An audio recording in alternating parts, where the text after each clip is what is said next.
Nawazuddin Siddiqui biography और success story. Nawazuddin Siddiqui Indian cinema के जाने माने सितारों में से एक हैं, जिन्होंने इंडियन सिनेमा को ब्लॉकबस्टर फिल्में दी हैं, जैसे गैंग ऑफ वसेपुर 1, 2, बजरंगी भाईजान, मांझी एटसेट्रा। इनके एक्टिंग के दीवाने पूरी दुनिया में हैं। आज के वक्त में नवाजुद्दीन सिद्दीकी को हर कोई जानता है और वो एक सफल व्यक्ति भी हैं। लेकिन हर सफल व्यक्ति के पीछे की जिंदगी बहुत ही मुश्किल और कठिनाइयों से भरी हुई होती है। नवाजुद्दीन जी की जिंदगी भी कोई आसान नहीं थी। उनके पिछले जिंदगी का कड़वा सच बहुत कम लोगों को मालूम है। तो चलिए आज इस लेख में हम नवाजुद्दीन सिद्दीकी बायोग्राफी इन हिंदी के बारे में जानेंगे। कैसे उन्होंने जिंदगी के उतार चढ़ाव को पार करके अपने सपने को पूरा किया और बॉलीवुड इंडस्ट्री के सुपरस्टार एक्टर बने। नवाजुद्दीन सिद्दीकी का जन्म 19 मई 1974 को मुजफ्फरनगर डिस्ट्रिक्ट यूपी के छोटे से गांव बुधना के मुस्लिम परिवार में हुआ था। उनके पिता किसान थे और वो 7 भाई और 2 बहन हैं।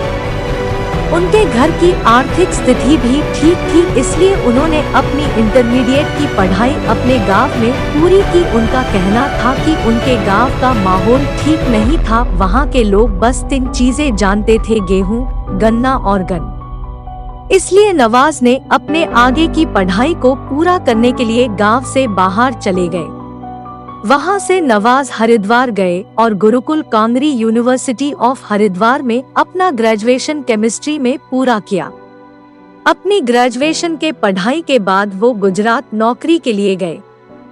वहां उन्होंने एक पेट्रोकेमिकल कंपनी में केमिस्ट के पद पर कुछ समय के लिए काम किया। वहां वो काम तो करते थे, पर उस काम में उनका मन नहीं लगता था।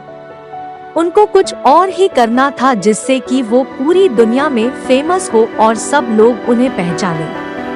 बचपन से उनकी रुचि प्ले करने में थी, इसलिए उन्होंने अपनी जिंदगी का अहम फैसला लिया और एक्टिंग सीखने के लिए दिल्ली निकल पड़े। उनके किसी दोस्त ने नवाज को बताया कि अगर उन्हें एक्टिंग सीखना है तो दिल्ली में स्थित national school of drama (NSD) में दाखिला लें। लेकिन उस स्कूल में दाखिला लेने के लिए पहले से ही कुछ प्ले का एक्सपीरियंस होना जरूरी था, जो नवाज के पास नहीं था। इसलिए नवाज ने एक प्ले ग्रुप ज्वाइन किया, जहां से वो एक्टिंग का टैलेंट हासिल कर सके। उस प्ले ग्रुप का नाम साक्षी थिएटर था और वहां नवाज ने मनोज बाजपेयी और सौरभ शुक्ला के साथ मिलकर काम किया।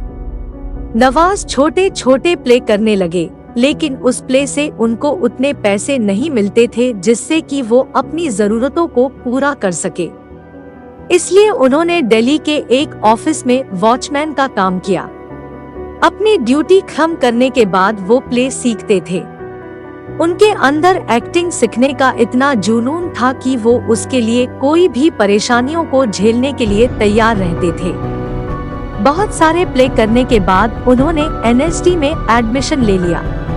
साल 1996 में वो NSD से पास आउट हुए। उसके बाद 4 साल तक वो दिल्ली में रहे और बहुत सारे थिएटर और प्ले किया। लेकिन उन प्ले से उनकी कमाई अच्छी नहीं हो पाती थी, इसलिए उन्होंने तय किया कि अगर भूखे ही मरना है तो सपनों के शहर मुंबई में जाकर कोशिश करें। मुंबई में उन्होंने NSD के सीनियर से मदद मांगी। वो नवाज को अपने साथ रखने के लिए राजी तो हो गए, पर उन्होंने कहा कि उनके साथ रहने के लिए नवाज को उनके लिए खाना बनाना होगा। नवाज वो करने के लिए भी राजी हो गए। आखिर उन्हें अपना सपना जो पूरा करना था। शुरुआत में उन्होंने टीवी सीरियल्स में काम करने की कोशिश की। बहुत कोशिशों के बाद उन्हें सीरियल्स में 1-2 बार थोड़े समय के लिए छोटे रोल्स करने को तो मिला, जहां उन्हें ज्यादातर नोटिस नहीं किया जाता था। उसके बाद उनको ये रियलाइज हुआ कि वहां उनकी सही जगह नहीं है। उनके टैलेंट को पहचानने वाला कोई नहीं था, क्योंकि वहां सिर्फ अच्छे दिखने वाले यानी सिर्फ आउटर अपीयरेंस वालों को चांस मिलता था और नवाज के पास वो खूबसूरती नहीं थी जिससे उनको कुछ बड़ा रोल करने को मिलता। इसलिए उन्होंने फिर फिल्मों में काम पाने की कोशिश की। जहां भी फिल्म की शूटिंग चल रही होती थी नवाज वहां पहुंच जाते थे और वहां काम की तलाश में रहते थे। कोई उनसे पूछता था कि यहाँ क्या करने आए हो तो नवाज कहते थे मैं एक्टर हूँ। उन्हें जवाब में यही मिलता था कि दिखते तो नहीं हो, और उन्हें वहाँ से निकाल दिया जाता था। बार बार ना सुन कर वो थक चुके थे। इतनी बार उन्हें मना किया गया था कि वो कहते थे ना सुनने की आदत सी हो गई है, अब उन्हें कोई फर्क नहीं पड़ता।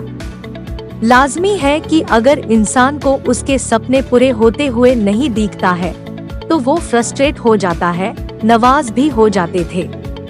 कई बार सोचते थे कि सब कुछ छोड़कर वापस अपने गांव अपने माता पिता के पास चला जाऊं, लेकिन फिर यही सोचकर रुक जाते कि वहां जाकर करेंगे क्या। उन्हें तो सिर्फ एक्टिंग करना ही अच्छा लगता था, उसके अलावा उन्हें किसी और काम में मन नहीं लगता था।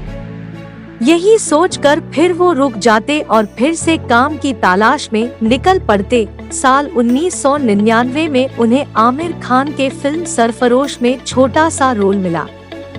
उन्हें एक अपराधी का भूमिका करना था। उसके बाद उन्हें ऐसे ही छोटे छोटे रोल्स करने को मिलते थे, और वो भी ऐसे जिससे उन्हें तकलीफ तो होती थी मगर फिर भी वो करते थे, जैसे भिखारी का, अपराधी का, धोबी का रोल वगैरह वगैरह। मुंबई में 4 साल छोटे रोल्स करने के बाद उन्हें एक बड़ा ब्रेक मिला, जो डायरेक्टर अनुराग कश्यप ने अपनी फिल्म ब्लैक फ्राइडे के लिए नवाज को चुना था। वहां से नवाज के जिंदगी का टर्निंग पॉइंट शुरू हुआ। उसके बाद उन्हें आमिर खान प्रोडक्शन के पीपली लाइव मूवी में भी एक पत्रकार का रोल मिला, जिसकी वजह से नवाज मशहूर हुए और उन्हें बतौर एक्टर की पहचान मिली। धीरे धीरे डायरेक्टर्स और प्रोड्यूसर्स नवाज को अपनी फिल्मों के लिए साइन करने लगे और नवाजुद्दीन के एक्टिंग के दीवाने दुनिया में बढ़ने लगे। नवाज ने एक से एक हिट फिल्में इंडियन सिनेमा को दी और आज वो सिर्फ बॉलीवुड टाउन के ही नहीं बल्कि पूरी दुनिया के सुपरस्टार हीरो में से एक है। नवाजुद्दीन सिद्दीकी जी की संघर्ष भरी लाइफ स्टोरी से हमें बहुत सीख मिली है।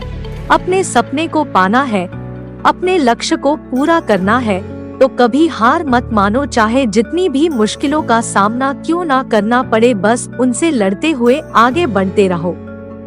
ऊपर वाला आपकी मेहनत देखता है और उसका फल भी वो देर से ही सही पर जरूर देता है। अपनी उम्मीद को कभी टूटने मत दो। अगर हम अपने सपने को पूरा करने के लिए ठान ले तो इस दुनिया में कोई भी काम नामुमकिन नहीं और हमें उस काम में सफल होने से भी कोई नहीं रोक सकता। Hold me close till I get up. Time is barely on our side. I don't wanna waste what's left. The storms we chase are leading